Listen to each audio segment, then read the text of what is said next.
Dün çıkmış idi. Nilo geldi. Ben Albedo'yu çok istiyorum aslında. Bir sürü de rezinim var. Neden bekliyorsun derseniz. Herkese merhabalar. Patron TV'ye hoş geldiniz. Ben Yiğit. Bugün de beraber Genshin Impact oynayacağız. Hazırsanız başlayalım.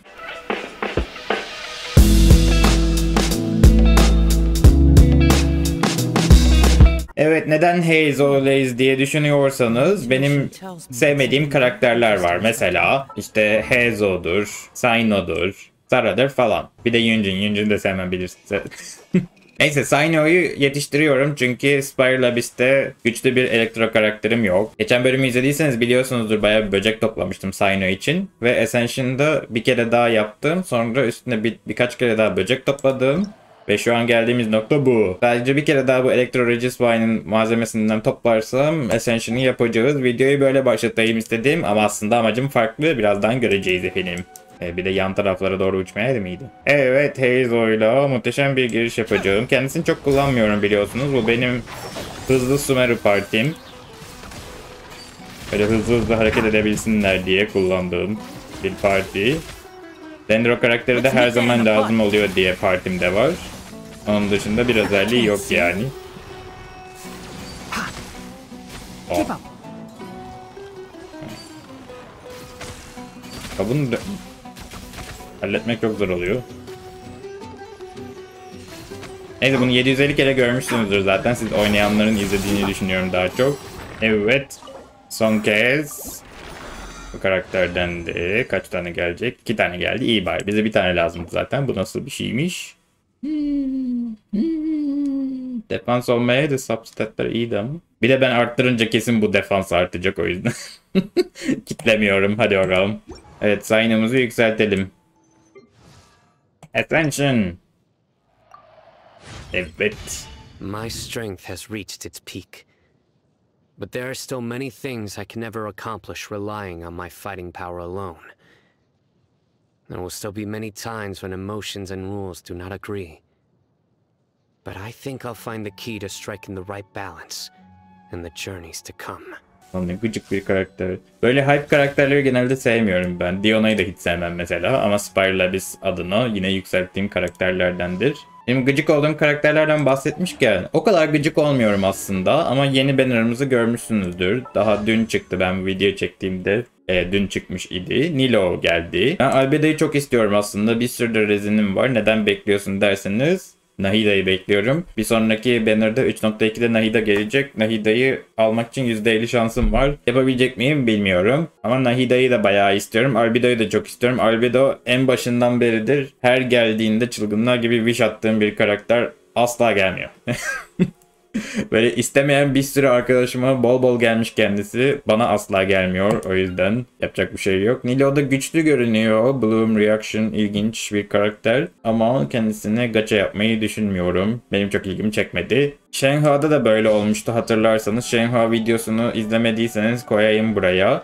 Bugün diyorum ki bir hikaye görevi yapalım. Nasıl hikaye? Şöyle story quest denen şeyler var. Burada Nilo'nun hikayesini açabildim. Şimdi diyorum ki bu bölümde Nilo'nun hikayesini yapalım. Evet, kapalı çarşıya gidecekmişiz. Navigasyonumuzu açalım. Yeni bir maceraya atılırken Sam ve Paimon bir gün kapalı çarşıya gitmeye karar verirsiniz dedi. Teleport. Bu arada lokum yiyorum, merak ediyorsun.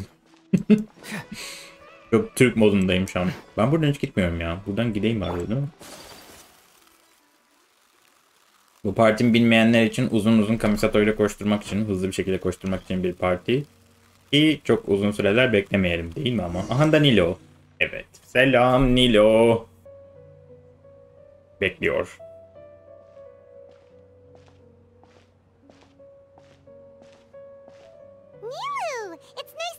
Nilo imiş. Seni görmek güzel. Selam Nikki ve Paimon. Sen de mi alışverişe çıktın? Evet. Hıçkırık tutmuş. Sub-Zero Festival çok güzeldi dedi. O yüzden tiyatro bir kutlama etkinliği yapmak istiyormuş.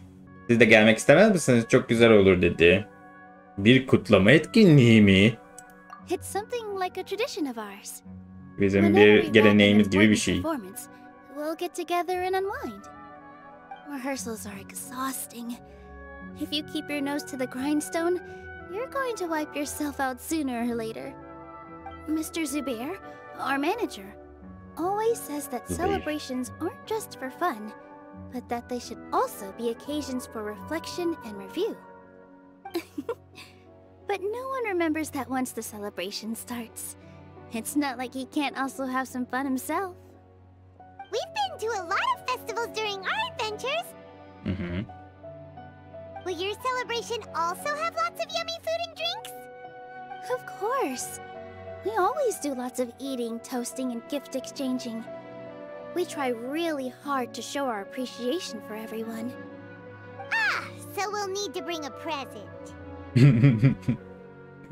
Bu Sumeru'da bir gelenekmiş. Her güzel performans sonrası bir kutlama yapılırmış. Paimon dedi ki bizim de daha önce katıldığımız festivaller oldu. İşte yeme, içme, hediye verme gibi şeyler olacak mı dedi. O da evet hediye vereceksiniz dedi. Paimon da ha yani benden hediye istiyorsun diyor şu an. Paimon elimi boş gitmeyi düşünmüyordun herhalde. No way!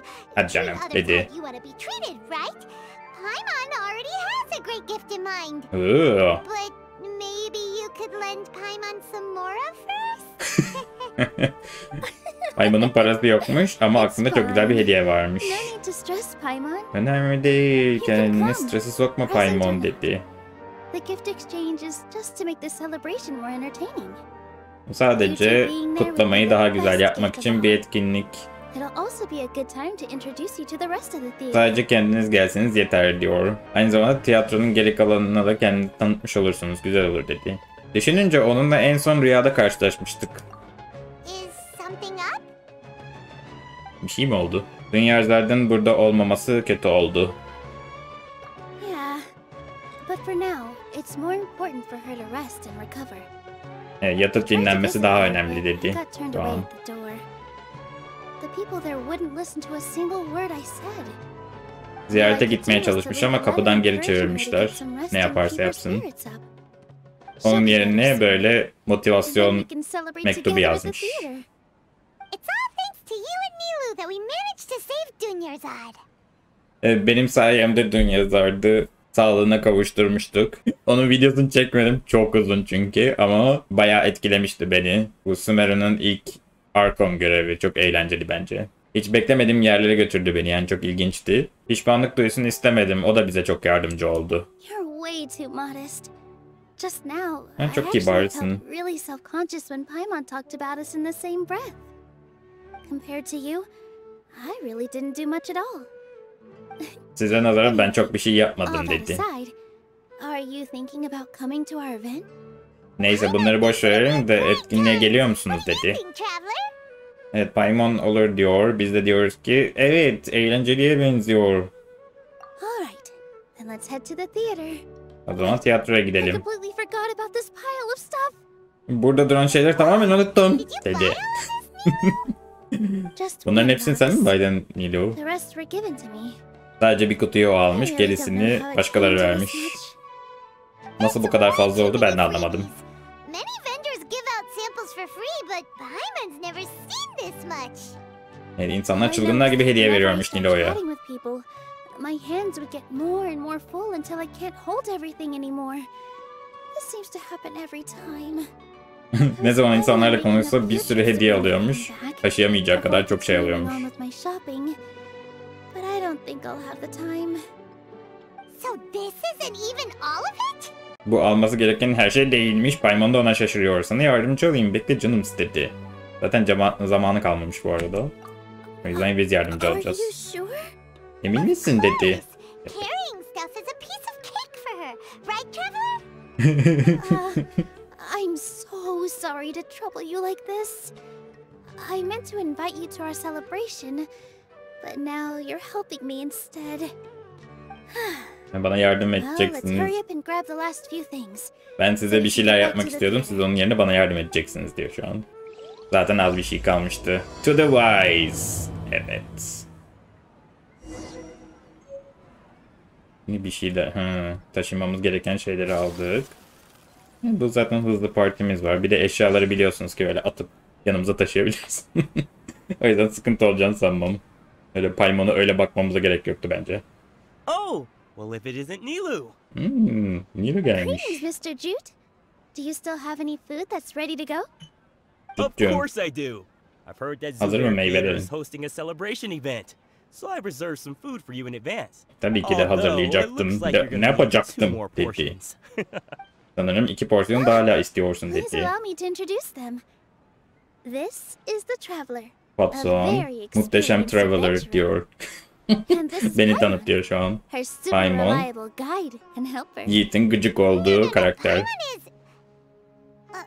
hold on. She got it completely right.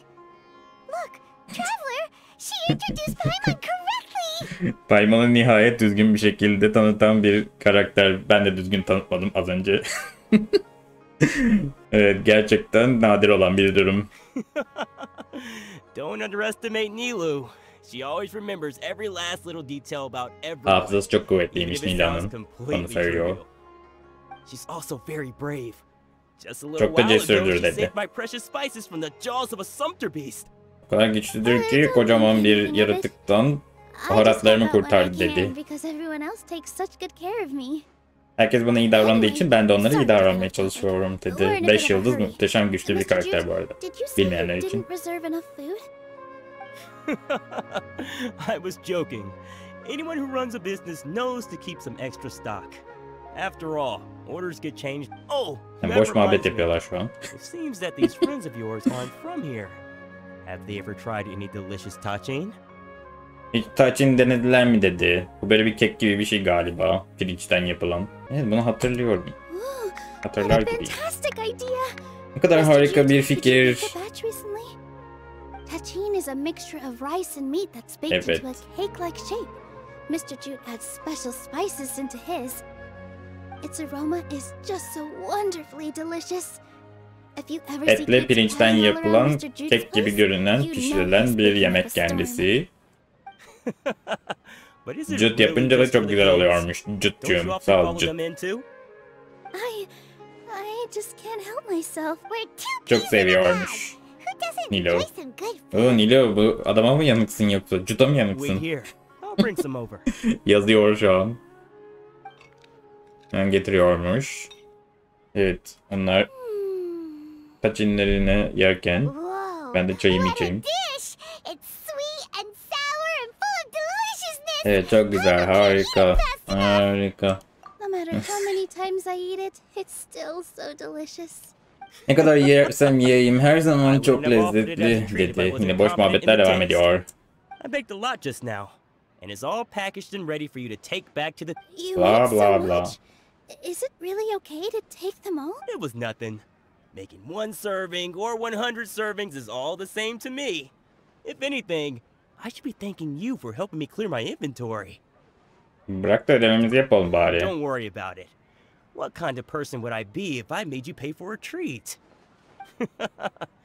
Make sure you got everything. Niye bize beleşten vermiş bunu? Peki.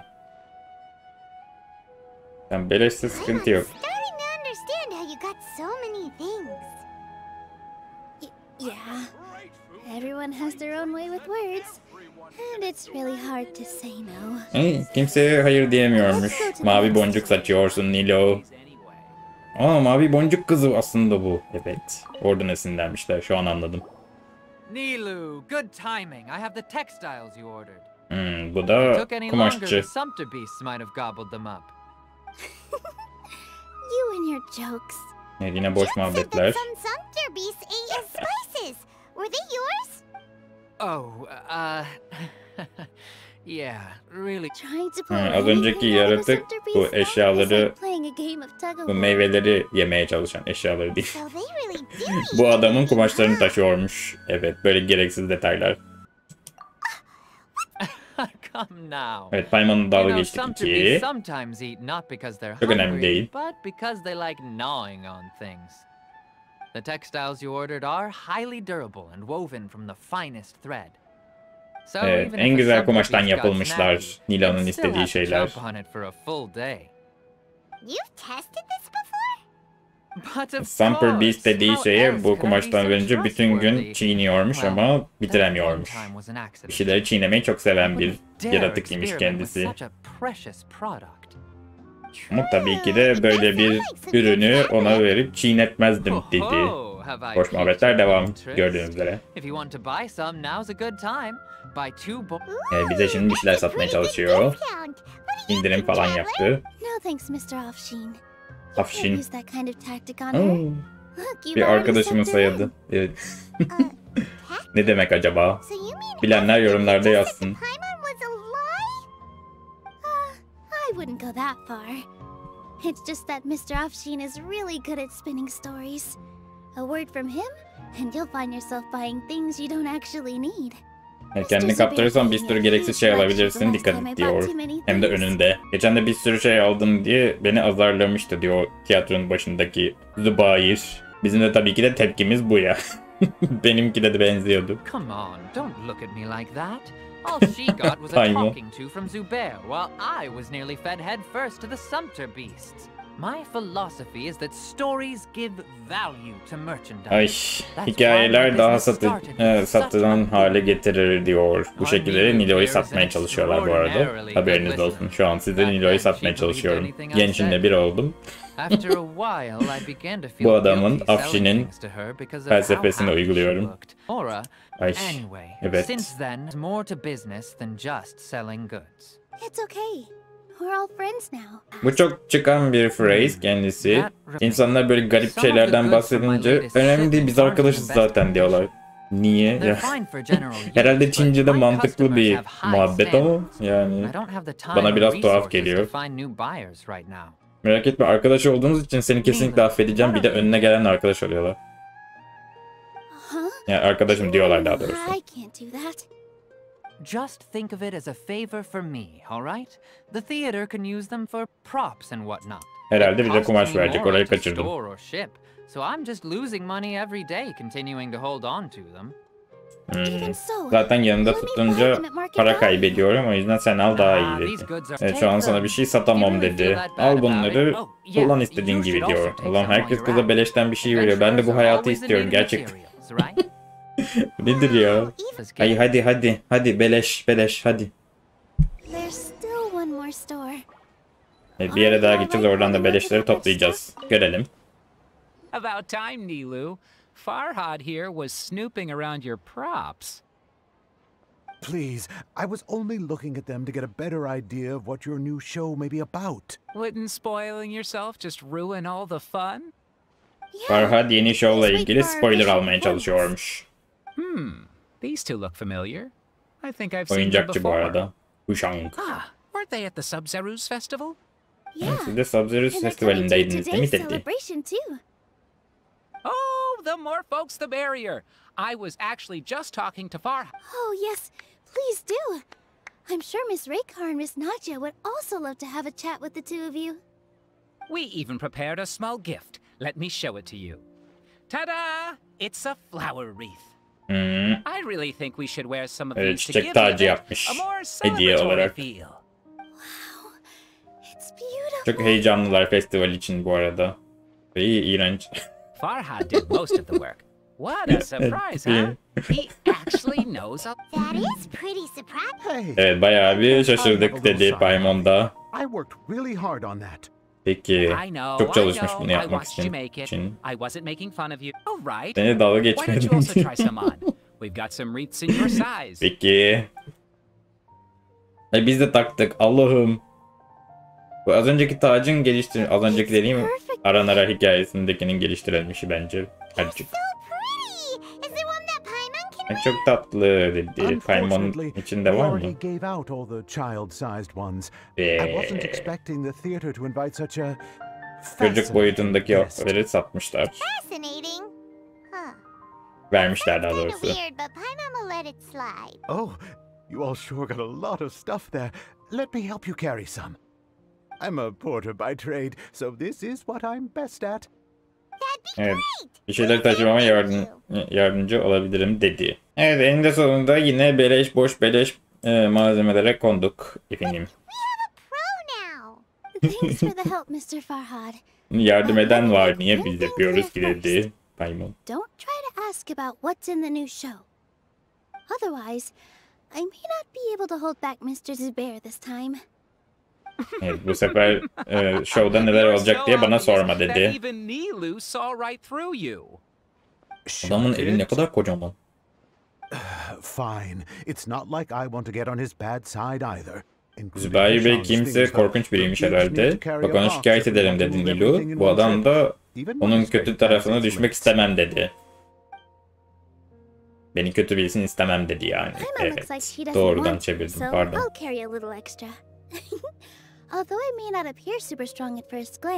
Bu yüzden adam bize taşımayacak eşyaları. Tanrım. Ben taşırım gerek yok dedi. Çünkü bir dansçının hem güçlü hem de dengeli olması gerekir dedi. Harika bir karakter.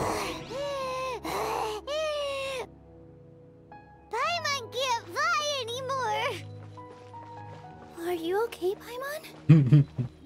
Paimon's good to keep going. But Paimon now understands when people say there's no such... Oh, that sure was a lot of stuff.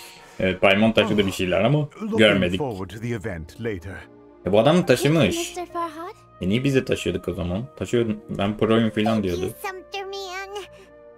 Sağ ol Paimon'cum, sen taşıdın çok. Paimon's definitely going to eat it all back later. All right, I'll leave you all to it. See ya. İyi görüşürüz, hadi bye. Evet.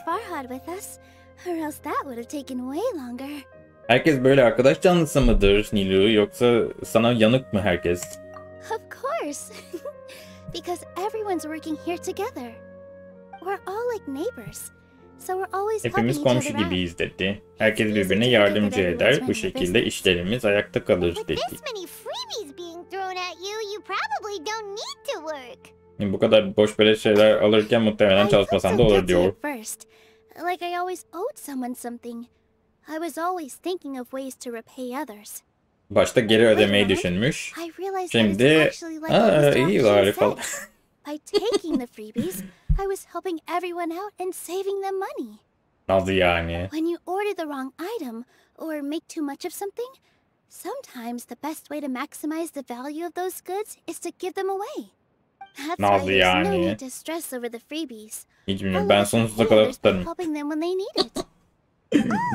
that actually makes a lot of sense. Yo, hiç de mantıklı gelmedi bana. This has become our norm, and no one keeps track of the back and forth anymore.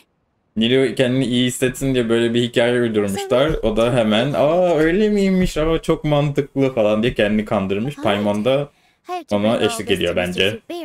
On Traveler bunu yememiştir diye umuyorum. Daha çok boş beleş yardıma ihtiyacın var mı Nilu?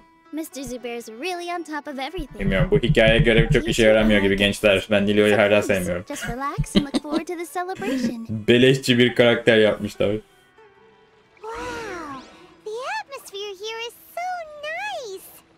İnsanlarla konuşacakmışız. Konuşmasak. Evet, şu çocukla zıplamak daha mantıklı geliyor bana. Zıpla Kamisato, zıpla. Evet, konuşalım neyse. Önemli bir şey olursa ben size söylerim. Muhtemelen olmayacak çünkü. My husband and I were both adventurers, but he passed away from an accident. Material struggles can always be overcome, but ever since then, I haven't been able to spend much of my energy on anything else. Rekar denen kadın kutlama için heyecanlıymış. Bu çocuklar onunmuş. Çocuklar çok heyecanlanıyormuş bu şey geldiğinde ama Suhri nedense hiç heyecanlanmıyor. Neyse. Kendisi de eşi de maceracıymış. Eşi bir kazaya kurban gitmiş. Böyle gereksiz detaylar öğrendik. Şimdi buradaki hazırlıklara yardımcı oluyormuş kendisi. Kasani. Evet, Kasani ile konuşalım bakalım. What do you think is the meaning of art? I don't know. Bilmiyorum. Yeter. Beni sal. Sanat dedi. Boş konuştum. Hello. What? Who are you? You can't just go on the stage as you please. Let's meet up with her. Çok şükür Nilo geri döndü. Bu kadının dışında diğer ikisini hiç sevmedim ya. Nilo'yu da sevmiyorum zaten. Ben bu kadının görevini yapmak istiyorum. Rekar, senin görevin var mı? Bak sen de maceracıymışsın. Bence sana bir Dendrovision'ı alalım. Dendrovision'ıyla. Nece olur bu karakter? Kamisato sana kılıç mı öğretsin? Bak çok kolay. Kamisato. Ya da dans öğretsin. Kamisato da dans edebiliyor biliyorsunuz. Çok mızrak taşırmış gibi duruyor ama. Sanki mızrakçı olurmuş gibi. Neyse. Evet, Rekar'ı bırakıyorum. Evet, tamam. Nilo'ya geri döndük. Evet. Sorry for the wait. Preparations for the celebration are Beklettiğim için üzgünüm dedi. Evet, hazırlıklar tamamlanmış. And then we can start. Evet, herkesi çağıracağım. Sonra da başlayabiliriz dedi. Buna yardımcı olalım dedi. Raymonda. Nilo da sağ ol dedi. Evet, herkes toplanmış ve etkinlik nihayet başlamış. Bir hediye ayarlasaydık iyi olurdu dedi. Ben de hediye değişiminin bir parçası olmak isterdim. Şu an sadece baktığımızda kalacağız dedi. Inaya yaptığı şeyi beğenmiyor herhalde. Remember our promise? We're going to give everyone a pleasant surprise. And besides, nasıl konuşmuştuk? Herkese güzel bir sürpriz yapıyoruz. Öyle düşün diyor. Everyone will love you. Herkes seni beğenecek dedi. Inaya hala emin değilmiş burada olup olmaması ile ilgili. Evet, bir adım at ve kendine bir şans ver. Buradaki insanlar korkunç insanlar değil mi? Dedi. Inaya haklısın diyor. Belki de bu sana yardımcı olur. Herkes bana baksın. Inaya size bir şey anlatmak istiyor. Hiç yardımcı olduğunu zannetmiş. Ne yaptın? Ne yaptın? Lan ne biçim kız? Rahat ol. Evet, derin nefes al. Nefes verirken herkese söylemek istediğini söyle diyor.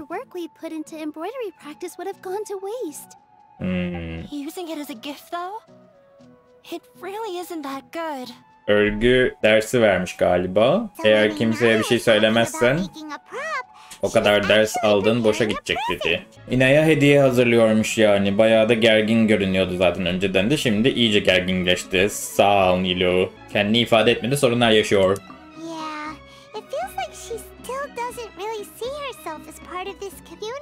Hala bu komünitenin bir parçası gibi hissetmiyormuş kendini. Aha, ben ve Türk simürler ve Türk genç oyuncular. Hala hiç parçası gibi hissetmiyorum. Aa, var, bizim de kendi komünümüz var gibi değil mi? Evet, Discord'da beklerim bu arada, aşağıda linki var. Özellikle bu zıplayan çocuğun komünitesinde olmak istemiyorum. Ama annesiyle evet, maceralara atılmak isterim. You've worked on it for so long, so have some confidence. Don't be afraid. Evet, şu an gaz veriyorlar. Yaparsın Inaya, yaparsın. Ha, Zubair mi geliyor yoksa? Aha da geliyor. İşte geliyor. Bu muymuş Zubair? Yok, Şerif'miş bu. Bu kutlama her neyse durmalı dedi. Ne ayak acaba dedi. Herkes Sheikh Zubair'i tiyatronun altındaki yere kadar takip ediyor. Az Zubair az önce kimiymiş gaz veren?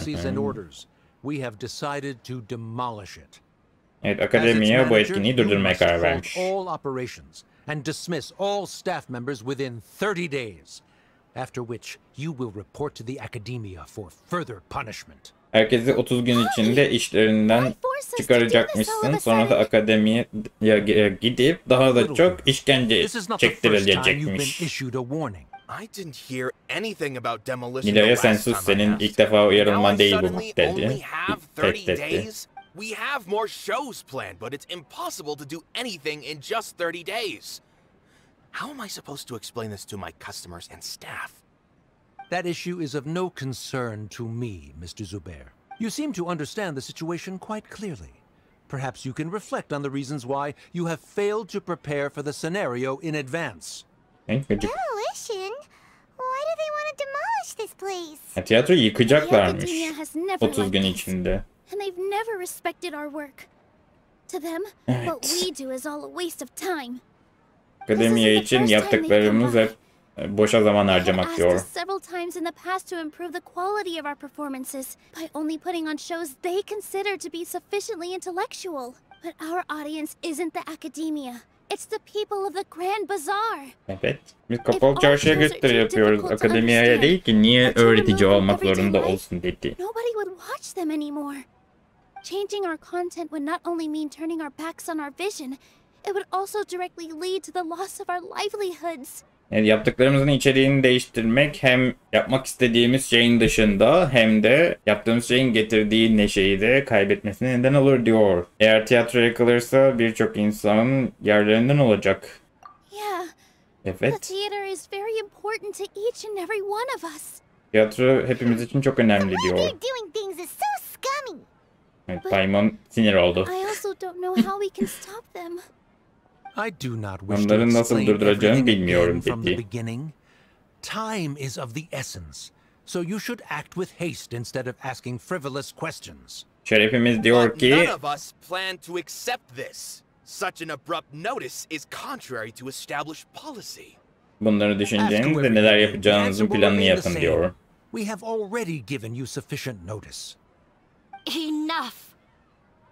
Inaya yeter dedi. Aha babasıymış. Tanrım. What academia? This is all because you don't like Zubair Theater. You're just using the academia's name to threaten us. Ha, bu adam sevmiyormuş sadece. Akademiyi kullanıyormuş burayı durdurmak için. You've always been awful.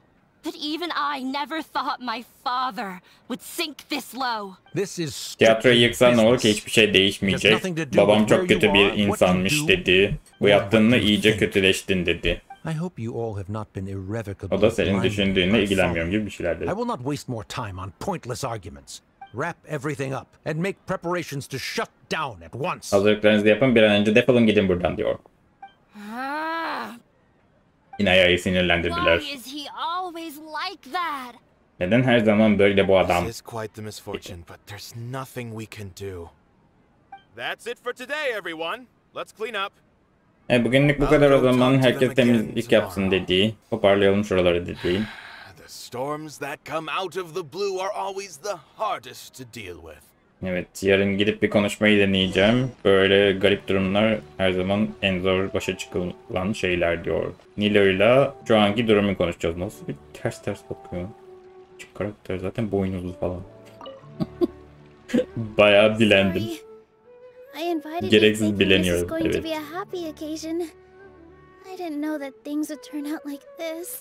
Önemli değil Nino'cum. Ne zaman bir şey yapmaya kalksam böyle bölünüyor zaten.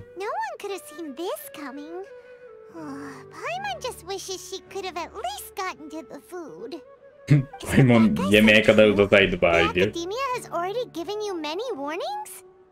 Yeah, I guess you could say that. They've always seen us as being meaningless. Bize saçma sapan muamelesi yapıyor dedi. Sumeru'nun kralı bilgidir diyor. O yüzden böyle sanat gereksiz diye düşünmüyorlarmış. Ama öyle olsa bile tiyatroyu yıkacak kadar ileri gitmelerine gerek yok diyor. O zaman Inaya ile ilgili bir durum var. After Inaya ran away from home, I brought her here to Zubair Theater. She really talks about her family. All I know is that she didn't get along with them. Ya, ailesiyle ilgili çok nadir konuşurmuş. O yüzden sadece konuşmadığını biliyormuş. Kötü bir şey yapmıyorsunuz sonuçta. Akademiyi niye dinliyorsunuz ki dedi. Evet, biz burada olmayacağız sürekli.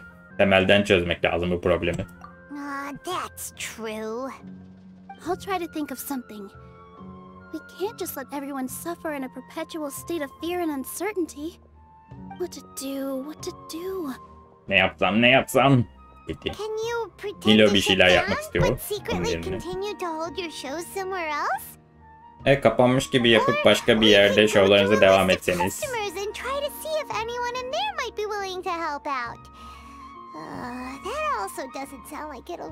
Ya da işte müşterilerinizden size yardımcı olabileceğini düşündüğünüz birisini bulabilir misiniz diye bir bakın diyor. Kendimi çok Biter Ziyagil gibi hissettim bunu söylerken. Evet. Sanırım bir araştırmacı bana zamanında bu şekildeki farklılıklar bir tartışma sonrası çözülebilir demişti. A debate? Tartışma mı? Well, scholars do love to use them to solve their problems, but how would that work in this case? Evet, böyle durumları çözmek için severler tartışmalar yapmayı ama bu durumda nasıl işe yarayacak dedi. Sadece tiyatronun varlığının önemini kanıtlamamız gerekecek. Oh, if we can prove to Inaya's father that the Academia's position doesn't hold water, then they won't have a reason to demolish the theater. I see. Defeating him in a debate. Bir tartışma sırasında onu yenersek olabilir dedi. Bir araştırmacıya karşı kazanabilecek olan kim var ki aramızda dedi. Herhalde biz yapacağız bunu. Tanrım, bu konularda çok kötüyümdür. Nilo mu yapacak? Tartışmalarda en kötüsü benimdir dedi. Tartışma kavga etmek değildir arkadaşlar. Bir şeyleri tartışarak doğru yolu bulursunuz. Bunu ben sunucuda da kaç kere anlatmak zorunda kaldım. Sunucuma gelin. Aşağıda Discord sunucunun linki var. Genshin tartışalım. Fotoğraf plan atalım. Bölüm sonuna koyacağım bu arada. Nilu, you are only so stressed out right now because you care so much about protecting the theater. This theater holds a special meaning in all of our hearts. It's irreplaceable. But I just don't know. Can I really take on such a huge responsibility? Nilo emin değil bu işi yapabileceğinden. Ben de elimden geleni yapacağım sana yardımcı olmak için dedim. Paimon da yardımcı olacakmış. Sen yardımcı olacaksın zaten. Thanks you two. Kesin yaparız. All right. Sağ olun dedi. Evet, karar verdim. I'll do my very best for everyone's sake. Herkes için elimden geleni yapacağım dedi. İşte bu Nilo. Let's head back and tell everyone what we came up with. Evet, gidip herkese diyelim ki Nilo ağzını... Bilmiyorum Nilo. Kazanabilir misin? Çok zannetmiyorum ama bir şansımızı deneyeceğiz tabii. O kadar yalandan. Şansımızı deneyeceğiz dedik. Ne diyeceğiz ki? Gather everybody and get the situation straight. Herkesi topla ve durumu anlat diyor. Herhalde Zübeyir ile konuşmak lazım. Herkes toplanır. Nilo'nun düşüncelerini duyarız diyor.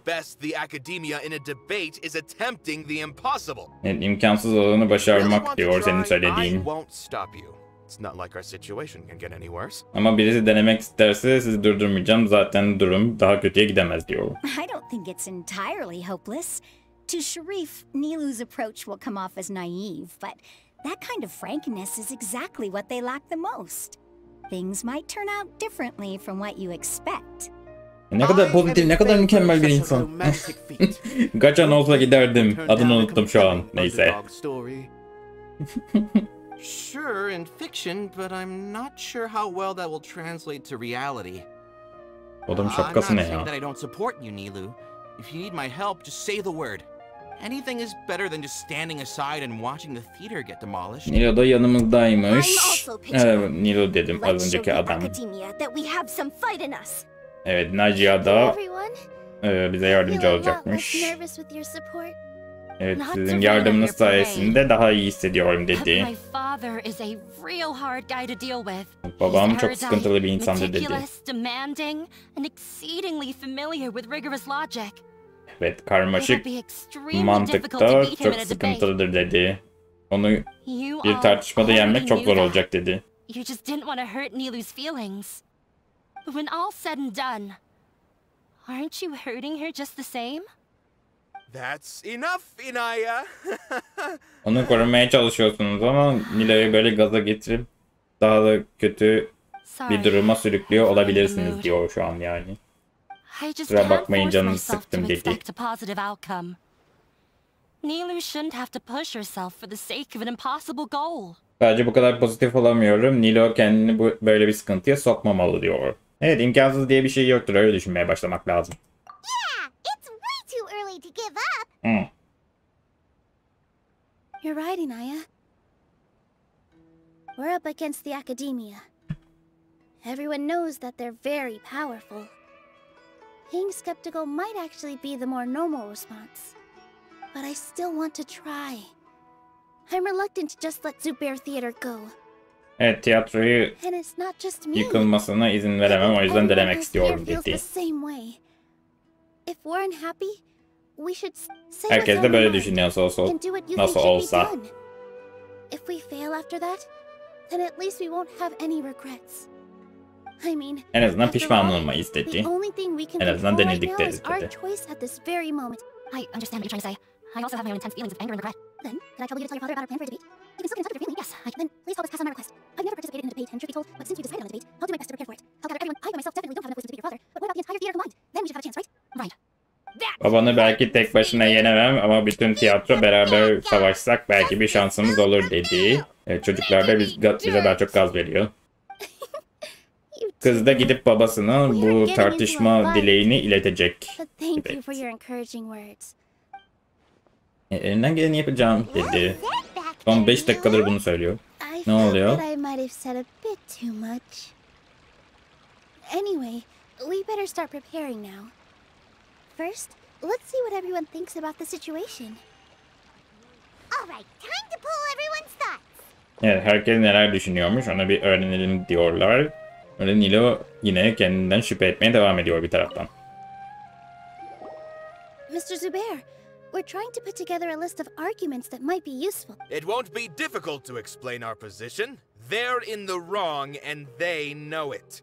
I have meticulously managed this theater's affairs for years, and I have abided by every procedure and obtained every permit. Zaten böyle bir şey olmasın diye bütün kurallara uymuştum bugüne kadar diyor. Bütün prosedürleri takip etmiştim diyor. Bu şekilde kuralları çiğneyeceklerini düşünememiştim diyor. Yes, I know. But anyone who's staying at the theater is one of... If I can't even protect the members of the theater from outside pressure, then I have failed in my duty as a manager.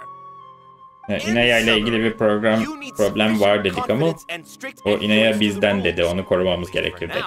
Nilou, you are incredible. With your talent and youth, you had the least to lose out of all of us. Satıyorlar. And yet you were still the first to take a stand. Nilo aralarındaki en genç olanıymış ama yine de burayı kurtarmak için tek harekete geçen kendisi. Do your best. We'll do all that we can and leave the rest to fate. Her? My teacher. She was an excellent dancer, but she's retired now. If we have time later, I'd be happy to tell you more about her. Bir eğitmeni varmış Nilo'nun, dans hocası varmış. I'm learning more about you all the time. Rutinleriyle dolanalım bari, biraz daha Sümer'in içine karışalım değil mi? Tiyatronun bütün oyunlarını iptal ettiğimizi duyuracağız bu sırada. Çünkü kimsenin zaten tiyatroda oynayacak hali yokmuş. Onun dışında akademiyanın bunu yapmaya hakkının olmadığını kanıtlarsan bir şansın olabilir dedi. Nacia ile konuşalım, bu sinirli kız. Boş konuştun. Sen ne konuşacaksın? Allah'ım, bunu da cutscene'e giriyor. Bu adamı hiç sevmiyor. Evet, Paimon da konuşmak istemiyormuş zaten. Bir önerisi varmış. Sanatın anlamı nedir diyor. Evet, sanatın değerini kanıtlayacaksak bu problemi çözmemiz lazım dedi. Sanat sanatçıyla veya sanatın kendisiyle ilgili değil, bence sanatı izleyenlerle, izleyiciyle ilgilidir diyor. Bu akademiyanın asla anlayamayacağı bir şeydir.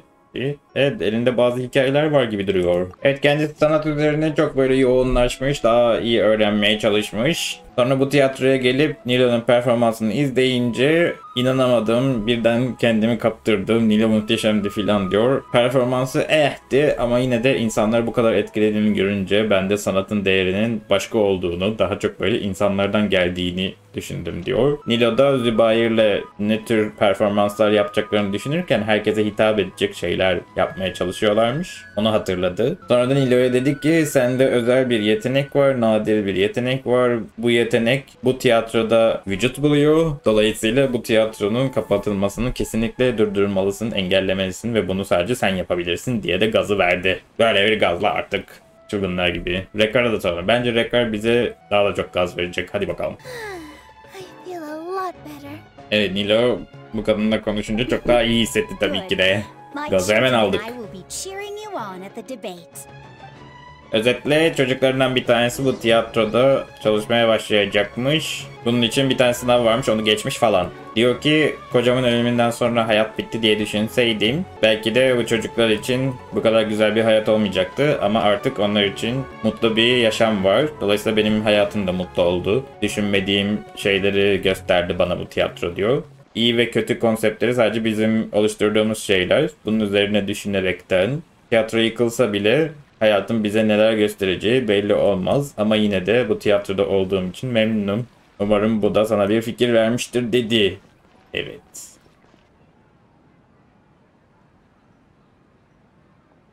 You're here. Ne oldu? Is the theater actually closing? Tiyatro hakikaten kapanıyor He's mu? been worried sick for a while now. He wouldn't stop talking the whole way back. Hey, you two. What exactly happened? Ne oldu Did someone ki? come down from the academia? Akademiyeden birileri mi geldi They dedi. told us that we have to shut down the theater within 30 days. And that... What the heck? Anlatıyoruz That came durumu. with no warning. Ha canım. Durup dururken ne olmuş ki? Yine bizimle Don't tell me you'll dalga have to geçiyorlar listen to dedi. Come on. You know the answer to that. Yeah, it is a direct order from the academia. Akademiyadan direkt There's bir no need to worry though. order ne ya? Preparing for a public debate Emirse with the academia. yapacak bir şey yok dedi If I ama win, Nilo we diyor might ki be able to ben overturn bir things tartışma and change their başlatacağım minds. ve kazanırsam Really? fikirlerini değiştirmeye great. zorlayacağım dedi. You have my full support. No doubt about that. Mine too. So what was their Herkes sana excuse yardım anyway? edeceğiz They diyor still şu an. They want to look down on us? Ha, we'll look down on them first. Don't worry. Everyone here Onlar has bize your back. yukarıdan bakıyorsa biz onlara daha önceden yukarıdan bakacağız dedi. Çok hızlı geçtim pardon ama sanırım bu Afşin dedi ki dans derslerinle ilgili bir şeylerden bahsetsen işine yarayabilir diye şaka yaptı ama Nilo gerçekten kullanabilirim böyle bir şey dedi. Hakikaten bence de bir bilgi verebilir. Let's head back to the theater and organize our thoughts. Tiyatroya dönüp düşüncelerimizi bir doğrultalım dedi. Bir bakalım ne var. Have you seen Miss Inaya? Inaya'yı gördün mü? Miss Nilo, Miss Inaya isn't back yet. Daha gelmemiş peki. Wasn't she just passing on a message? Does she really need this much time? Yine tartışmaya girmiş olmasın babasıyla dedi. Traveler, Paimon, I think I've messed up big time. What if Inaya Sanırım never çok büyük bir planned to halt come yedim back? dedi. Ya Inaya bir daha geri dönmemeyi düşündüyse dedi. Ne oldu sakin ol. It's just a gut feeling, but knowing her, she probably feels like she's completely responsible for what happened. Onu biliyorsam She bu olanlardan probably thinks kendini that all of sorumlu this tutuyordur happened dedi o. because she was staying here. Burada olduğu için bu durum oldu diye düşündü She said that muhtemelen her diyor. father was targeting her. So she's felt like that this whole time. She has a long-standing conflict with her father. She doesn't think that we can win the debate, and she doesn't want to implicate us. So she thought leaving was the best thing to do. Babasına karşı kazanacağımızı düşünmemiş. O yüzden kendini feda etmiş tiyatro için. Yani tartışmaya gitsek bile bizi desteklemek için orada olamayacak. And then she just quietly left afterward. Kimse böyle bütün suçu üstüne almamalı, gerek yok diyor. Exactly. She's being too pessimistic. How will you know if you don't try? Çok olumsuz düşünüyor. Denemeden niye böyle bir şey yaptı ki dedi. But where should we start? Sumeru is huge. Mary kocaman, nereden başlayacağız ki dedi. I think I might know. Let's start by looking outside the city. Bulmaya çalışıyorlar. Before I brought her to Zubair Theater, she was staying at a remote campsite. She got a fever from drinking unclean water, so I carried her back. If she has nowhere else to go after leaving the theater... Sümer'in dışında kirli suların olduğu bir yerde imiş Inaya. Daha önceden onu Nilo bulduğunda. Ne varmış? Oo. Meyveler beleş meyve. Biz de Nilo'dan alıştık. Beleşe konmaya. Dur bir dakika, bu yukarı çıkıyor. Ben oraya gitmek istemiyorum. Ben buraya gitmek istiyorum. Biraz Sümer'e alıştım nihayet. Önceden çok kayboluyordum. Niye Kamisato'yla gitmiyorsam? Neyse işte belki kaçtıysa oraya gitmiştir diyor. Ben de babasına gitti, hani kendini feda etti diye düşündüm. Meğersem tiyatroda olmayınca bu durum çözülür diye düşünüyorlar. Evet. Yine ne kadar uzaktaymış ya. Ben de hemen Sümer şehrinin dışında falan sandım. Böyle yürüyerek gidiyorum ama. Oraya bir hızlıca bir gidelim bakalım.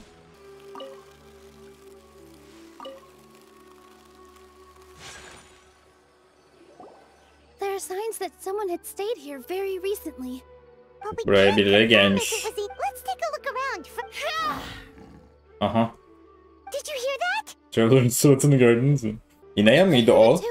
Let's investigate. Tabii ki de Inaya'ydı. Neyse hemen gidiyoruz. Evet. Aha, Nilo'yu kullanacağım. Yes. Ses buradan gelmemiş miydi? It sounds like we're getting closer. The voice is coming from over there. Over there, where? Yes, we're almost there. Nereden geliyor?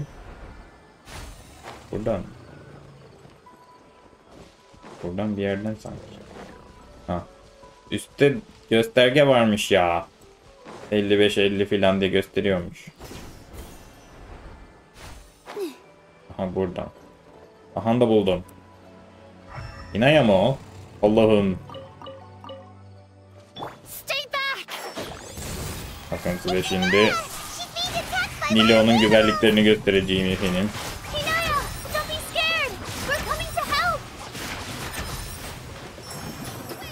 İşte bu. Nerede o? Kaplanlar. O. Yanlış karakter. Pardon.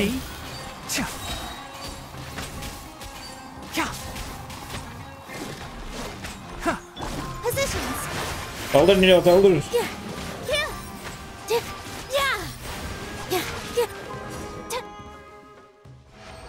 Evet, güçlü bir karakterimiz kendisi. Thank you. There weren't so many big animals in this area before. They chased after me for a long time. Sorry. I'm causing trouble for you again. Eskiden böyle vahşi hayvanlar yoktu dedi. Bayağı bir takip etmişler. No. I just thought it would take too much effort. Evet, düşündüğümüz gibi because of me. evet, her şey benim yüzümden oldu filan diyor. Kazanacağınızı da düşünmediğim. O yüzden kaçtım diyor. Ama herkes elinden geleni yapıyordu. Bir şebeklik yapmana gerek yok. It's all right if it's me. As long as the theater won't get demolished. Yıkılmadığı sürece ben bütün suçu üstüme alabilirim diyor. You shouldn't suffer so much because of me. Siz hayatımda tanıştığım en nazik insanlarsınız. Başınıza böyle şeyler gelsin istemem diyor.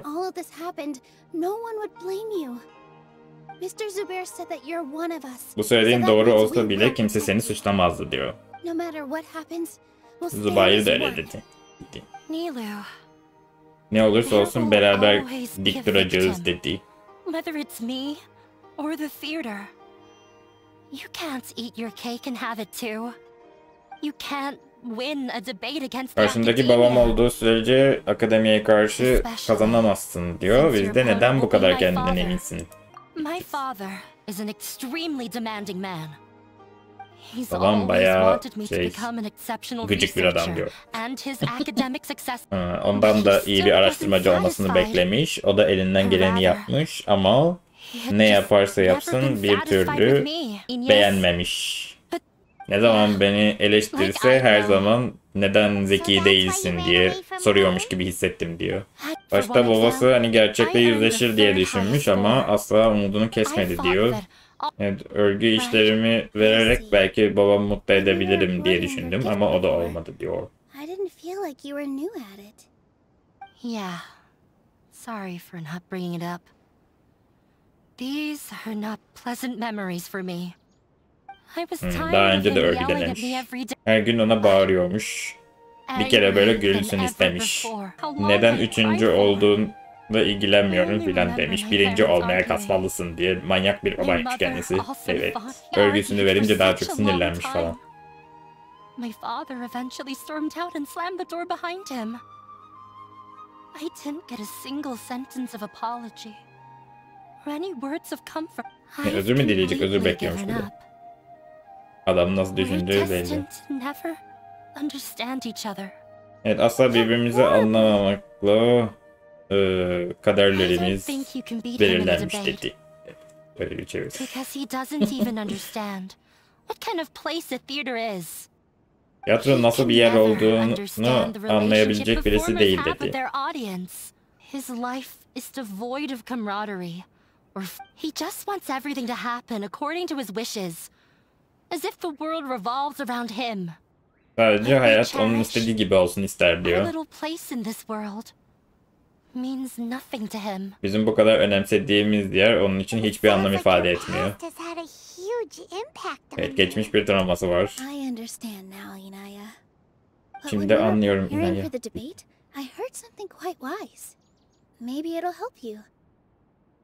Tartışmaya hazırlanırken çok önemli bir şey duydum dedi. Çok mantıklı bir şey duydum dedi. Belki sana yardımcı olur dedi. Bakalım bunlardan seçeceğiz. Şimdi babası Tanat'ın işe yaramadığını düşünüyor. İnsanlara hiçbir faydası olmayacağını düşünüyor değil mi? Bence Rekar'ın söylediği şey ona mantıklı gelebilir. Dolayısıyla Inaya'ya da mantıklı gelebilir. Bir deneyelim bakalım. Deneyimle ilgili en önemli şey senin onu nasıl yorumlamayı seçtiğindir.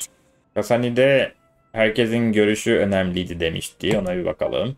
Ha, bunu direkt submit conclusion yapabiliyoruz. Ama bunları böyle düşününce bir şeyler çıkmıyor muydu? Our Conquest'te öyleydi. Evet. Mr. Zubair has been meticulously managing the theater. Everything checks out. Evet, Zubair her şeyi düzgün yapıyordu zaten diyor. Everyone is free to appreciate art. No form of art is inherently superior. Herkes sanatı sevmekte özgür. Herhangi bir sanat eseri de bir diğerinin üstünde değildir diye düşünüyor. Bence Rekar'ın söylediği en mantıklısı ya. Bunu gönderelim. Miss Rekar has gone through a lot in her life. But she told us that she's very happy to live at the theater now. Although she ran into misfortune, it led her down a new path in life. She sees that as a blessing.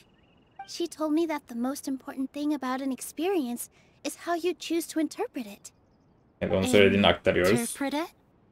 I can sympathize Nasıl with your yorumladığın mı? unhappiness at home. But after you ran away, you ended up at the theater and became one of us. Evet, bence de. Bence bulduk direkt. Happy experiences allowed you to really cherish your bonds with everyone, and also gave you the opportunity to become friends with us. Don't let your past suffering keep you from the new life that you've worked so hard to find. Oh. Let the past stay in the past. Evet, geçmiş geçmişte kalsın. Bu senin için yeni bir başlangıç. When I ran away from home, I swore that I would leave my family conflicts behind. But you're right. All I'm doing now is falling right back into it. Maybe you'll disappoint him, but that doesn't matter. You have a new future waiting for you. Don't let go of the answer you've worked so hard to find. That's right. If we put our heads together, there's bound to be a way. You're right. I'm not trying to meet his expectations. So why should I give up because of him? Bu tartışma sadece tiyatroyu kurtarmayacak, aynı zamanda babamla olan ilişkimin gelişmesine de yardımcı olacak dedi. Böyle umutlu bir şekilde döndü birden. İşte bu. İşte bu. Yaparsın Inaya. Evet, babama tartışmadan bahsedeceğim dedi. Evet, onu bunu kabul etmeye zorlayacak yolu biliyorum dedi. İçeriden adamımız olması iyi tabii ki de. İyi. Sümer şehrine beraber gidelim. Tabii ki de bu elmaları aldıktan sonra. Evet. Evet, geldik. Buradan devam ediyoruz.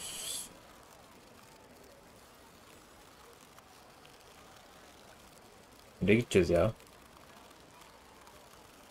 Yukarı çıkıyoruz. Ne yapıyorduk acaba? Ben azıcık ara verdim de kayıda. Dikkat ettiyseniz kıyafetim falan değişti.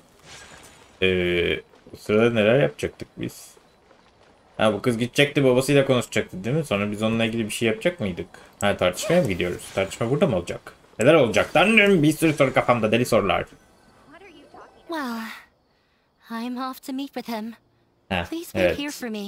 Onunla buluşmaya gidiyorum. Beni burada bekleyin dedi. Looking forward to your good news. Evet, iyi haberlerini bekliyoruz canımız.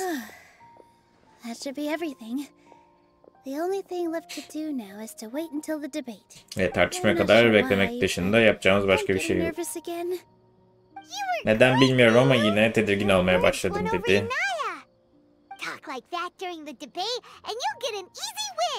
Evet, Inaya'yı bile kendine getirdin, merak etme dedi. But I still feel like it'll be an uphill battle. I need to be calmer, cooler, and more collected. Daha sakin ve aklı başında konuşmam gerekir dedi. Ben de bizim bir suçumuz yok zaten diyeceğim. Yeah. I'm acting as everyone's representative, so I'll need to act brave. even if I won't feel like it. Öyle hissetmesem bile cesur davranmam gerekiyor çünkü herkesi temsil edeceğim orada dedi. Hala çözülmemiş bir problemimiz var yalnız. Huh? What's left? Nedir? Tiyatronun varlığı sadece sanat ve performanslar için mi? What a strange question. Isn't a theater just a theater? Why would it need to be anything else? Wait, Neden başka bir şey için olsun ki dedi asking what Paimon. the theater does, but what it is. Tiyatro ne olur değil, tiyatro nedir diye soruyorsun dedi. How can I put this? Daha derin felsefelere giriyoruz. Inaya'nın dileği ne? Inaya really wants to win. She doesn't Kazanmak want to lose istiyor. anything else because of her. Grand Bazaar için durum ne? Everyone is free to appreciate art. Aha. No form of art is Arttı mı bu? inherently superior.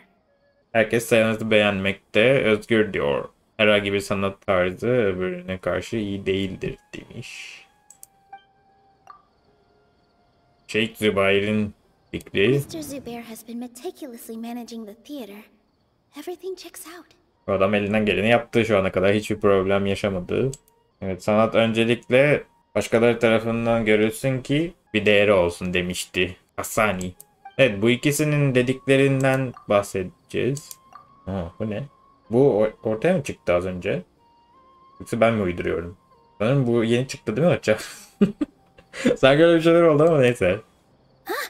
Got it. Aha, buldum dedi. Tırstım yalnız. When we were trying to find a way to save the theater, we heard many stories not of the theater, but of the people whose lives have been touched by it. Zubair Theater is our reason for coming together. It connects us all in unique ways. Bu tiyatro bizi In other words, it's like a bond. ilginç şekillerde birbirimize bağlıyor. A bond? Bu bizi bir araya getiren bir The şeydir theater dedi. provides money for Miss Raykar and her children, inspiration for Mr. Kasani, and enjoyment for the people of the Great Bazaar. Evet, bu topluluğun yarattığı sıcaklık aslında insanların bundan sonra da arayacağı bir şey değil mi dedi. Inaya babası böyle insanlar arasındaki ilişkilerle ilgilenmiyor dedi ama bu onun zayıf noktası olabilir diyoruz ama ben çok anlamadım niye zayıf noktası olsun. Oh, gotcha! No matter how strong an opponent is, they'll have to go on the defensive if pressed on a weak point. I feel like that's another prong in our attack. Thank you so much. Paimon also feels a lot more relieved. Let's show him what we got. Evet, başka saldıracak bir nokta bulduk ya. Come back. Evet. Things went a lot more smoothly than I expected. It didn't take long for him to accept the debate. And it's set for 2 days from now. Evet, Why are you all smiling so bugünden 2 gün much? sonraya ayarlamış. Did something good happen? Niye hepiniz gülümsüyorsunuz? Güzel bir şey mi oldu dedi. We realized that your dad might not be as scary as we had thought. Evet, belki de baban düşündüğümüzden We just finished daha the az battle. korkunç biridir diye düşündük dedi. It will all turn out well. Yani hazırlıklarımızı We have to yaptık. Bundan sonra kazanacağız We will win, dedi. Inaya. Fingers crossed. O da Allah'a dua edelim dedi. Nasıl yorumluyorum? Evet. 2 gün sonraya gideceğiz. En gıcık kısmı olabilir oyunun. Bu bir gün bile uzundu zaten. Bir de 2 gün sonraya götürecek bizi. 3 işte 2 gün sonra 3. Bir gün daha mı geçecek? Allah'ım. Aha, gitmişler. It's already debate time. We did a lot of preparations with Nilu. Hopefully they were helpful.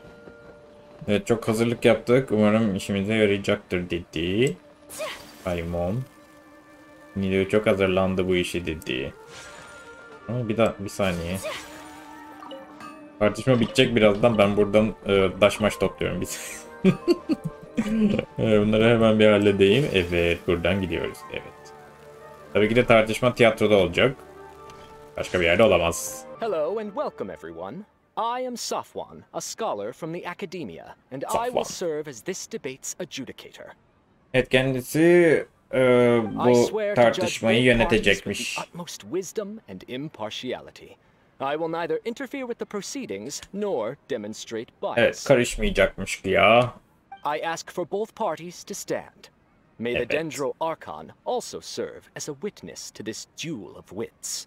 Dendro Archon'da umarım buna şahitlik ediyordur dedi bu tartışmaya. Desperately demand an explanation, I will expound on the academia's stance. Evet, çok istediğin için akademiyanın nasıl düşündüğünü söyleyeceğim dedi. Akademiya sizi ön yargıyla karşıladı diye düşünüyor olabilirsiniz.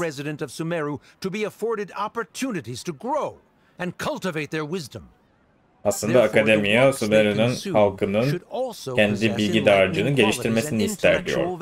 Ve zeka seviyesini yükseltmesini ister dedi.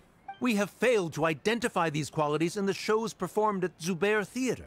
In other words, bu Zubair tiyatrosunda bu değerlerin artışını göremiyoruz. If you had spent your time reflecting on improving the quality of your shows and enlightening your audience, Zubair Theater would not be today facing such a tragic fate. Eğer tiyatronuzda bu şekilde değerleri yükseltecek şeyler kullansaydınız şu an tiyatro bu duruma gelmezdi dedi.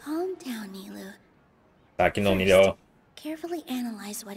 Öncelikle sakince analiz edelim bakalım ne dediğini. Ama bunu bana bırakacak galiba, çok korkunç.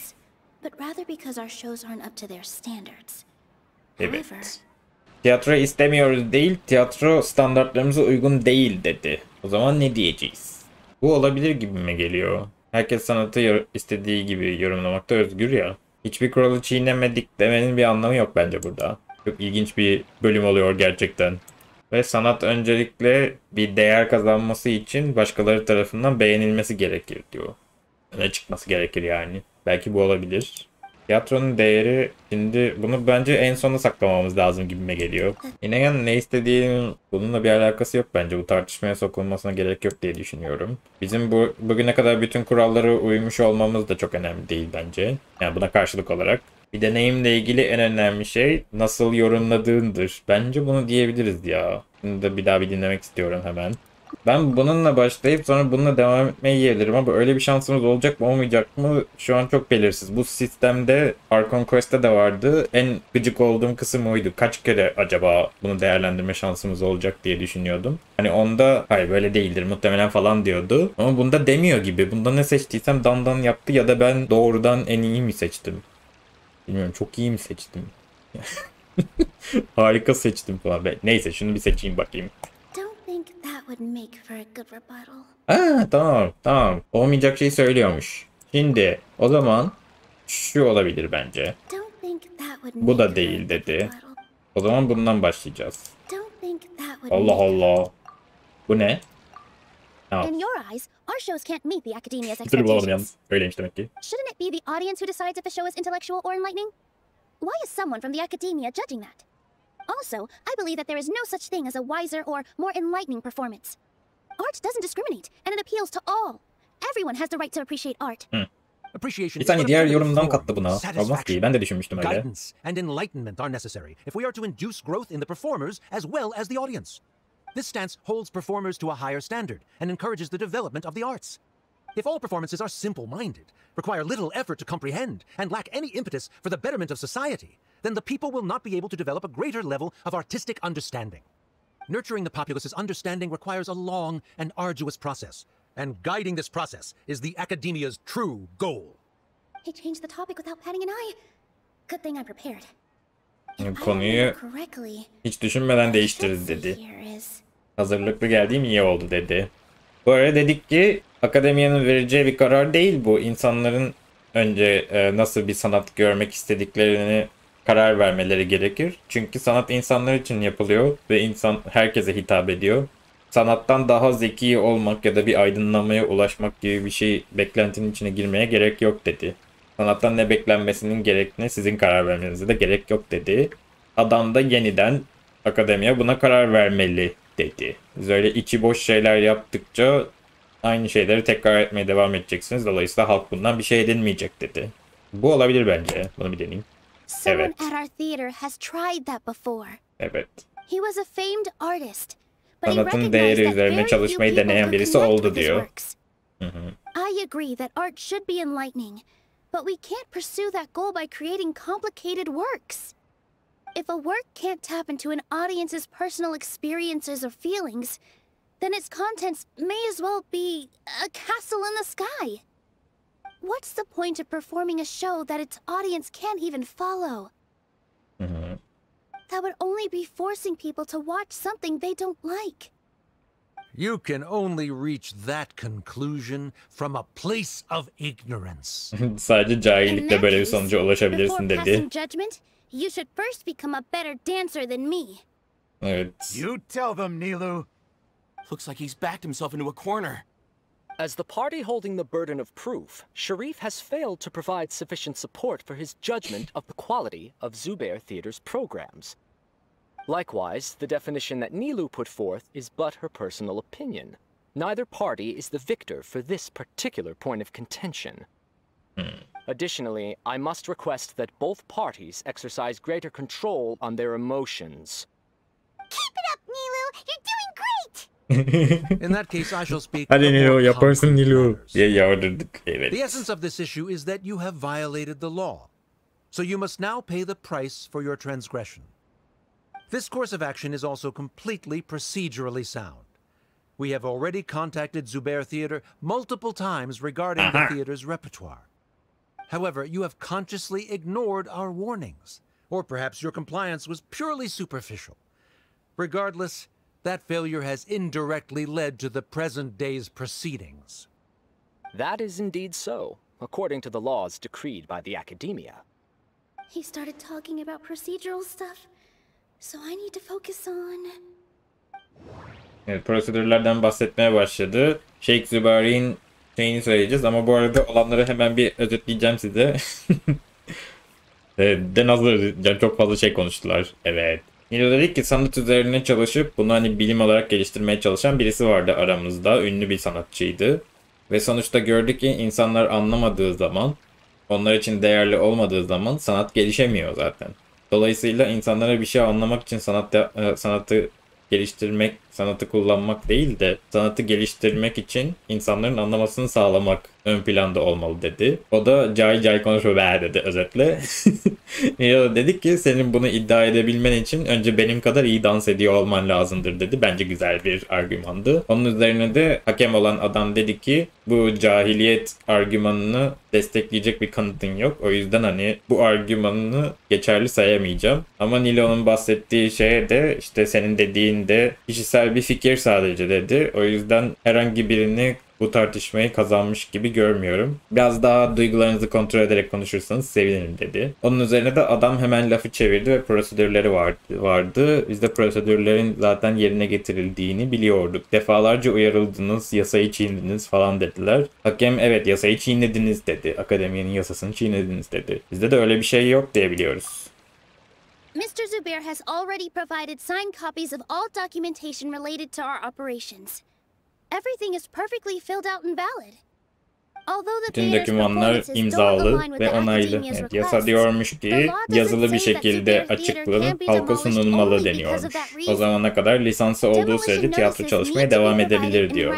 Evet, Nilou bu sefer öne geçti dediler. Biz de he will bite back. O hemen geri saldıracak diyebiliriz. Ama şöyle oldu. Adam dedi ki benzer durumlarda farklı davrandığımızda olmuştur ve bunun daha önceden de örnekleri vardır dedi. Hakem de dedi ki gerçekten benzer durumların %90'ında aynı şekilde bir işlem oldu. Ama aslında sırası biraz farklı. Öncelikle halka duyurulur. Ondan sonra akademi içinde tartışılır. Ondan sonra karar verilir dedi. Bu adamınki akademiye içinde zaten tartıştık. Hemen sonucu uygulayalım şeklinde biraz acele edilmiş bir karar diye düşünüyorum dedi. You're right. Stay focused, Nilou. Even if permission for demolition has yet to be obtained, it is a fact that your performances violated the Academia's policies on numerous occasions. Eğer tiyatronun yaptıklarını akademiye uygun bulmazsa herhangi bir anda lisanslarını iptal edebiliyormuş zaten. Böyle bir şey varmış. Biz bunu bilmiyorduk. Evet, bu da o adamın zaten ikinci planı idi. Rather than protecting Zubair Theater, I surmise that your true intention is to maintain your hold over your audience and their patronage as your source of income. Without them, Zubair Theater is nothing more than an empty building. And without its performances, the theater has nothing else of value. What you said isn't true at all. Keep it cool, Nilou. Adam dedi ki şu an yaptığınız performansları sadece halk için görüp onlardan para alarak daha çok sanat yapmak gibi bir kafanız varsa bunun için zaten tiyatroya ihtiyacınız yok diyor. Tiyatronun anlamı yok sizin için zaten diyor. Nilo da sinirlendi. Bu da doğru değil filan dedi. Seni kızdırmaya çalışıyor Nilo. Right. I need to keep calm. Evet, sakin olman lazım. Just a little more. Zubair Theater isn't just a performance venue to us. Evet, Zubair Tiyatro bizim için sadece performans alanı değil dedi. Bence tiyatronun varlığını anlatalım. Neden önemli olduğunu. Zubair Theater isn't simply a performance venue to us. It means more than that. Evet, bizim için daha fazlası. Birçoğumuz için can't ev go on oldu adventures diyor. anymore, but she has found a stable career Evet, and a Rekar new life at the theater. artık bannerlara bile çıkamıyor ama Has already passed his theater exam, and he'll soon be our newest çocuklarından member. biri yeni bir üyemiz olacak Mr. yakında diyor. Kasani found a new way to look at art. Evet, He Kasani decided to stay at the theater to watch us grow. sanata başka bir bakış Mr. açısı Farhad buldu. and Mr. Hushang visit even when there isn't a show going on, and they always tell us lots of entertaining stories. Even Bir Inaya şov wants to olmasa stay with bile us, katılıyorlar. and she's starting to look forward to a new future. Inaya bile onlara katılmak istiyor ve gelecekte bir şey görüyor kendi içinde. Perhaps Zubair Theater has provided you with a multitude of positive emotions and experiences. However, you have misconstrued something, youngness. The interpersonal relationships you speak of were established upon normal theater operations. Sheikh Zubair operates the theater for his livelihood. His employees work for their wages, and the audience comes to enjoy performances. Relationships are merely a byproduct in this exchange of interests. They may be pleasant and captivating, but they only ever be secondary. When scholars collaborate to solve difficult problems, we freely share our knowledge and resources with one another as if we were all kin. However, this collaboration ends after the results of our work are published. The reason is simple. We are scholars, and there are new projects that await our attention. He really doesn't think much of relationships. I'm also conceded live prep. He's been solid as a rock. Sharif's argument is currently the more persuasive of the two for this point of contention. The continuance Okay, of the öne geçti. interpersonal relationships Nilou spoke of remains hypothetical before the theater's demolition, whereas the situation that Sharif described has been well documented at the academia. The academia has made significant academic contributions, in no small part due to its research of the Akademiyadan hakem gelirse öyle düşünür tabii. Bir tane hakem de mi olur bu?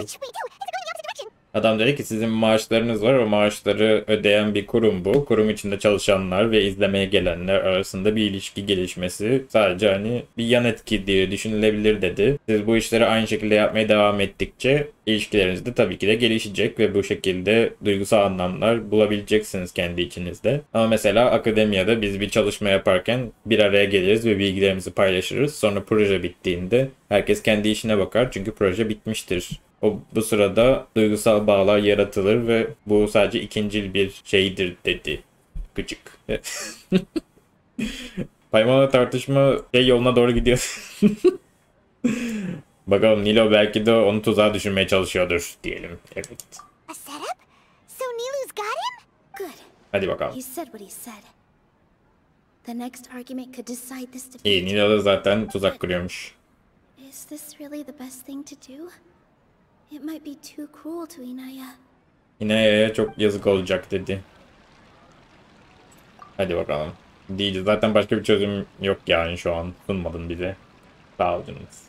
She already agreed to this. She wants to win, no matter what. Evet. Me too. Ne olursa olsun kazanalım Mr. istiyor. Sharif believes that O zaman interpersonal söyleyeceğim dedi. relationships are a byproduct of working towards a goal. Once that goal is achieved or abandoned, those relationships would have no more reason to continue. Then, if someone has failed to live up to his expectations... If someone has failed to live up to your expectations and ran away from home, then she shouldn't be your daughter anymore. Right? Yani beklentilerini karşılayamadıysa artık kızın da kızın olmamalı değil mi dedi. I should be the one to say it. You don't need to shoulder this responsibility for me. Bu sorumluluğu üstlenmek zorunda değilsin. Ben kendim söylemeliydim dedi. Bunu. If in your eyes, the purpose of my existence is to become your academic successor, then that goal has ended in complete failure. Eğer amacın senin yerine geçmem değilse zaten başarısız oldun diyor. Bu durumda baba kız ilişkimizin de devam etmesinin bir anlamı yok dedi. Please speak with caution. Let her speak. What she does not say, Nilou will. No matter how many disagreements we've had, the truth is that you are still my father. You're so immersed in your own world, you can't understand why we come together for the sake of relationships. Yeah, don't look down on us.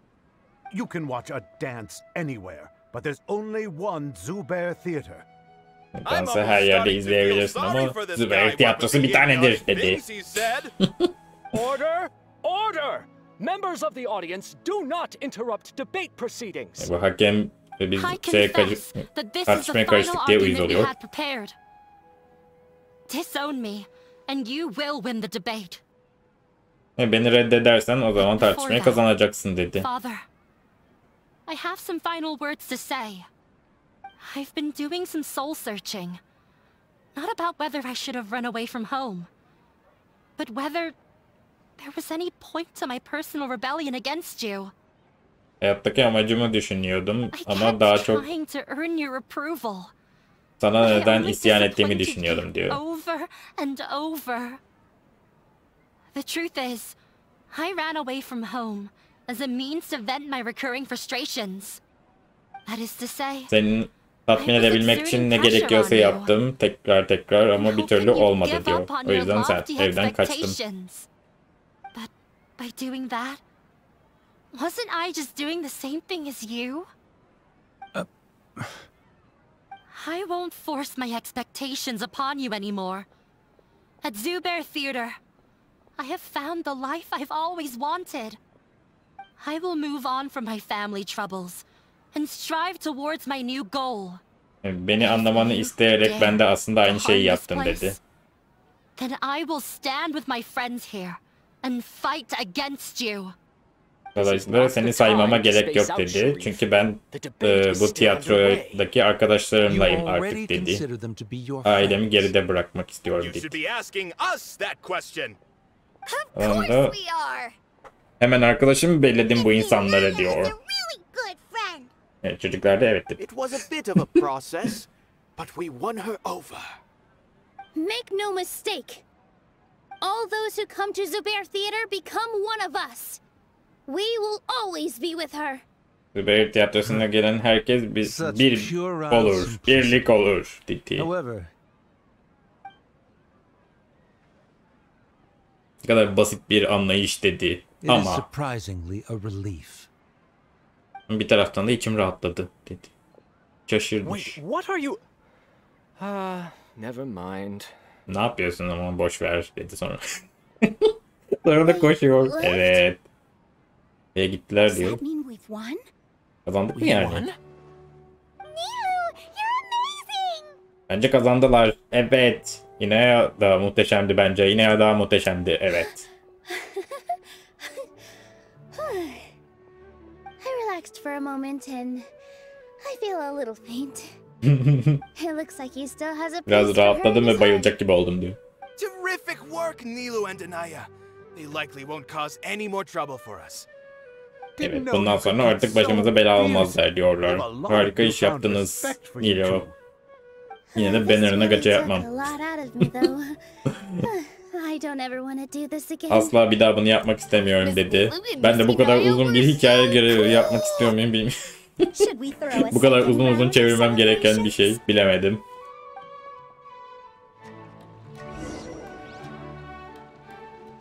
Genelde hikaye görevlerini yaptıkça daha çok seviyorum karakterleri ama Nilou'da biraz böyle Nilou'dan çok sanırım tiyatroyu daha çok sevdim. Evet, güzel tiyatro.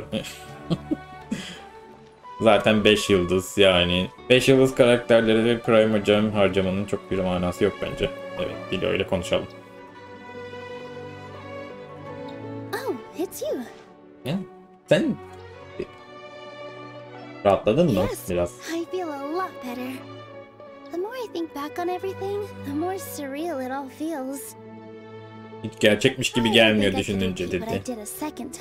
Bir daha yapabileceğimi zannetmiyorum dedi. Evet, hazırlığımız işe yaradı.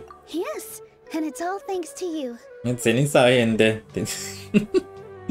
Herkesin hikayesini duyduk, bir de seninkini duyalım değil mi Nilou'cum? O kadar gaça yapacağız. Yapacağım. I see. You mean how fate brought me to the theater, right? Then I'll have to tell you about my teacher who Mr. Zubair had mentioned. Mr. Zubair opened his theater when I was still a child. Mr. Zubair bu kız hala çocukken tiyatroyu açmış. And from the moment I saw her, I couldn't look away. Çok güzel bir dansçı varmış. Onu gördüğünden beridir. Ve gözünü ayıramamış hiç. But later on, she would actually smile down at me and say, Just the opposite, in fact. Tanrılar onu muhteşem bir yetenekle kutsamış olmalı diye düşünmüş. Sonra bunu ona söylediğinde kadın ona demiş ki aslında tam tersi. Yeah. She said, dance is an art born from toil. It isn't a gift from the gods, but a creation by our own hands. It is a beautiful thing born from our Dans life emekle ilgili bir experiences. şeydir. Whenever there is joy or something to be celebrated, people will dance. In other words, any place where people can effortlessly begin a dance will for sure be filled with the blessings of everyone's happiness. She wasn't looking for flowers and applause. All she wanted was to see her audience smile. İnsanlar mutlu olduklarında veya bir şey kutlamak istediklerini dans ederler. Bir neden olmamasına rağmen dans edilen bir yerde, bir dünyada herkes mutlu demektir. O yüzden dans etmek istiyorum gibi bir şeyler demiş sanırım. O da diyor ki verilen çiçekler veya alkış istemiyordu. Sadece insanları mutlu etmek istiyordu dedi. Demek sanat insanlar için bunu ifade ediyor. Right. The same as what Mr. Kasani believes. Evet. I was Kasani completely gibi dedi. moved by what she had said, so I started taking dance lessons from her. And later on, I began to dance here in her stead. Bu dediklerinden sonra ondan çok etkilenip ondan dans almaya For as long başlamış. as you live, never forget what dance means to others. This is Emekli why olmuş. Mr. Zubair and I never intended to listen to the academia.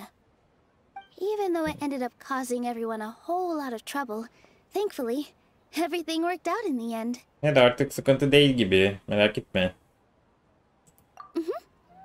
Although I do have a small regret. Ufak bir pişmanlığım var ama dedi. Inaya mı? Yeah, even though she has already decided to stop fighting with her father, they never managed to have a real conversation with each other. Before he left, Mr. Sharif looked like he had a lot on his mind. He probably has a lot of things he wants to say, but will now perhaps never get a chance to.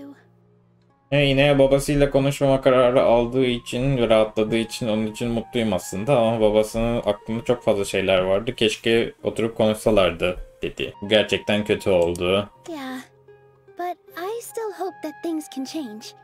It never hurts to have hope. Yine de bazı şeyler değişebilir. Umutlu olmak lazım dedi. Who knows? Next time, you might see Inaya on the stage. Şovlarımıza katılmaya devam edin. Belki bir sonrakinde Inaya'yı bile sahnede görebilirsiniz dedi. Who knows? Maybe things will have worked out for her. 2 gün sonra mı? 2 gün sonra 8'e gidiyoruz. The blade is like a tea leaf. Aha da başladı direkt. Yine dansa geldik.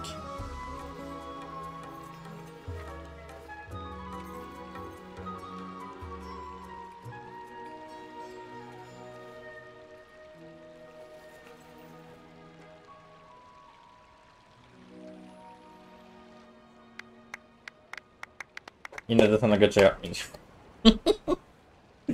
Everyone, I'd like to introduce you to our newest member, Inaya. Sizi yeni üyemizi tanıştırmak istiyorum. Inaya dedi. Bundan sonra o da bizimle dans edecek dedi. Evet, seyirciler zaten biziz ya. Paimon dedi ki acaba dans ettiğinde nasıl olacak? Çok merak ediyorum dedi. Bu şekilde mutlu sonlar her zaman kolay elde edilmiyor dedi. Evet, mutlu son olması için bayağı bir şey yaptık dedi. Ina'nın çabaları, herkesin fikirleri, Ina'nın kararlılığı ve Şerif'in merhameti. What do you mean by that? Tartışmayı kabul etmeye ihtiyacı yoktu aslında. You do have a point there. Evet, The whole bence de demolition dedi. thing was going overboard. But he really could have banned Nilou and the others from dancing. Evet, bu yıkım işi zaten saçma sapan bir şeydi ama yine de isteseydi bu tiyatroyu yerle bir edebilirdi diyor. It's not like we can understand how people like him think. Let's focus on watching the performance. Neyse biz performansa odaklanalım. Bence de. Look who the cat dragged in. Bak bakalım kim gelmiş. Inaya'nın babası değil mi? Gidip tanışalım. Selam, Inaya'nın babası. It's you two. I don't have much to do today, so I just came to look around this place. Bugün çok yapacağım bir şey yok, o yüzden gelip bir bakmaya geldim dedi. No, I am simply here to watch a performance. There is no need to trouble her. Inaya'yı görmek istiyor musun deyince hayır dedi. Sadece bir performansı izlemek istiyorum dedi. Yani işin gücün yok mu ya? Niye böyle diyoruz ki? Well, I was for a time. My loss at the debate caused quite the loss of face for the academia, so there was a period of unrest. I used this opportunity to suggest that my superiors temporarily suspend me from duty. Otherwise, the rumors would probably persist for even longer. Suspended from duty? Yes, I am temporarily unemployed. However, I now have an abundance of time, so I can afford to come here and watch a show. I admit that I do not understand the magic that this theater possesses, but my curiosity has been piqued. I still cannot forget that young lady's perseverance. Inaya would almost certainly mature in the presence of such a person. Tartışmayı kaybedip akademiye dönünce bu durumu hiç beğenmemişler ve bu adam Şerif'i nasıl cezalandırmaları gerektiğini karar veriyorlarmış. O da demiş ki bir süre işimden alın beni o zaman demiş. O yüzden işsiz kalmış. İşsizken diyor gelebildim nihayet diyor. Bugün biraz yoğundu ama sonuçta bundan sonra çok yoğun olmayacak dedi. Şu tiyatronun sihri neymiş bir görmek istiyorum dedi. Hala Nilo'nun kararlılığını unutamıyorum dedi. Inaya onun yanında kesinlikle daha olgun birisine dönüşecektir dedi. Kızınla hala ilgilenmeye niyetin var yani. There are no parents who do not worry about their children. I suppose she managed to hit a weak spot of mine. Yani çocukları hakkında endişelenmeyen anne baba yoktur I do not have dedi. the right to say that. You're already here, so you might as well go see her. Buradasın zaten, hazır gelmişken bir git gör No, dedik. that is not necessary. I will take my leave after the show concludes. Yani show bittikten sonra gideceğim dedi. Do not tell her that I was here. Burada olduğumu ona söylemeyin dedi. Ya. Come on. Ağlıyor da. Get a chance like this again. Böyle şans bir daha gelmez. Hadi. Aha. You said you were Nilo da going to make görmüş. peace with your past. Show your father how much you've grown. Babana ne kadar büyüdüğünü, geliştiğini göster Don't diyor. be nervous. Everyone at Gelin Zubair mi? Theater has your back. Zübeyir tiyatrosundaki herkes senin arkanda, merak etme dedi.